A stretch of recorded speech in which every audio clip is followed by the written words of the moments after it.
안녕하세요. 오늘 저희가 함께 살펴볼 자료들은요, 한국 사회 이주 노동자들의 처한 현실, 특히 산업 현장에서의 위험 문제를 좀 깊이 다루고 있습니다. 당신이 보내주신 기사, 보고서 발췌본, 또 개인 기록들, 이걸 바탕으로 좀 파고 들어보죠. 시작부터 좀 마음이 아픈 이야기인데요. 경기 북부 식품 공장에서 일하던 20대 태국 여성 와폰 씨 사례가 있네요. 네, 그 돼지고기를 대형 믹서기에 넣는 작업. 맞아요. 그러다가 왼쪽 손목이 절단되는 정말 끔찍한 사고였죠. 근데 더 충격적인 건 자료에 보면 사측이 맨손 작업을 지시했다는 부분이잖아요. 네, 그 일은 도구가 필요 없는 작업이다. 뭐 이런 사장 진술도 있었다고 하고요. 참, 네, 이 사건이 뭐랄까 단순히 한 개인의 불행이 아니라 이주 노동자들이 마주하는 어떤 구조적인 위험을 딱 보여주는 사례 같아요. 오늘 저희가 이 자료들을 통해서 왜 이런 비극이 자꾸 반복될까? 그 배경은 뭘까? 이걸 좀 같이 파헤쳐 보려고 합니다. 당신이 이 문제의 핵심을 파악하시는데 좀 도움을 드리는 게 저희 목표고요. 네. 와픈 씨뿐만이 아니더라고요. 자료를 더 보니까. 네. 네팔 출신 수메 씨. 이분은 한우 농장에서 사료기계 다루다가 왼손 손가락 4개를 잃으셨고, 정말 안타깝네요. 그리고 방글라데시 출신 가이안 씨는 손등뼈가 부러졌는데도 사업주가 산재 신청을 막고 일을 강요했다. 이런 증언도 있어요. 산재 신청을 막아요? 네, 심지어 자료에는 현대판 노예라는 그런 절규까지 나온다고 적혀 있네요. 이게 통계적으로도 드러나는 문제인데요. 당신 자료 중 하나가 지적하듯이 이주 노동자 산재 사망률이 내국인보다 최대 3.6배나 높아요. 3.6배요? 와, 엄청난 차이네요. 그렇죠. 이게 그냥 우연이 아니라 시스템적으로 더 위험한 환경에 있다는 증거죠. 연간 3,000명 이상이 산재로 사망 추정되는데 90% 이상은 사인 규명조차 제대로 안 된다는 보고서 내용도 있고요. 90%요? 아니, 사망 원인조차 모른다는 건가요? 근데 그만큼 관심 바뀌거나 제대로 조사가 안 된다는 거죠.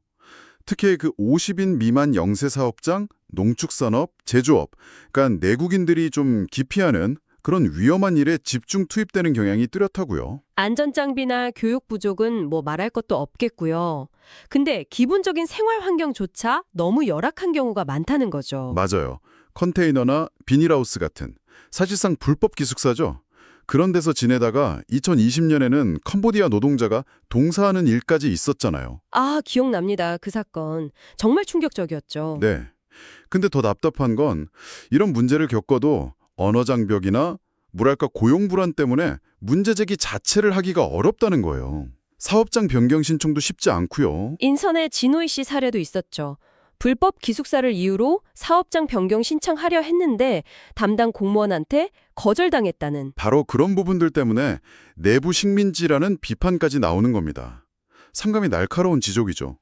당신 자료 중 하나에도 나오지만 한국 경제가 150만 명에 달하는 이주 노동자에게 크게 의존하면서도 정작 그들의 안전과 기본적인 권리를 외면하고 있다는 모순. 이걸 꼬집는 거죠. 그렇죠. 산재 보상 과정에서도 좀 불합리한 점이 있어요. 본국 임금을 기준으로 삼아서 보상금을 깎는다거나. 네, 본국 임금이요. 한국에서 일하다 다쳤는데. 네, 그런 사례들이 지적되고요. 또 체류 자격, 예를 들어 E9 비자, H2 비자, F4 비자 이런 종류에 따라서 권리에 차등을 두는 구조적인 차별도 문제고요.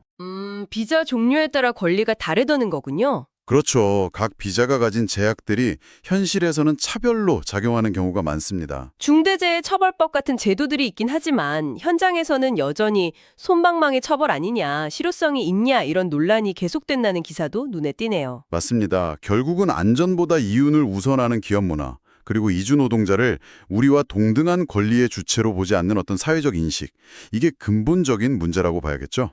네, 참 복합적인 문제네요. 물론 포천소방서의 안전 컨설팅 같은 긍정적인 움직임도 자료에 언급되긴 합니다. 하지만 전체적인 자료들을 보면 이런 노력들이 아직은 좀 이례적이거나 부분적이라는 느낌을 지울 수가 없어요. 지속적이고 또 제도적인 개선이 정말 시급합니다. 이게 단순히 인도주의 문제를 넘어서 우리 한국 사회의 지속 가능성과도 직결된 문제거든요. 오늘 당신이 보내주신 자료들을 통해서 이주 노동자들이 처한 가혹한 현실, 특히 반복되는 산업재해, 열악한 생활 환경, 그리고 그 뒤에 숨겨진 구조적인 문제들을 좀 짚어봤습니다. 우리 경제에 정말 필요한 분들인데 기본적인 안전이나 권리조차 보장받지 못하는 안타까운 상황이 계속되고 있는 거죠. 네.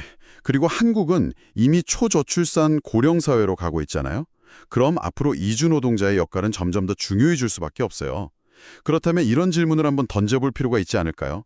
당신의 자료들이 보여준 이런 현재의 제도와 인식으로 과연 우리가 이주 노동자들을 진정한 사회 구성원으로 받아들일 준비가 되어 있는 걸까?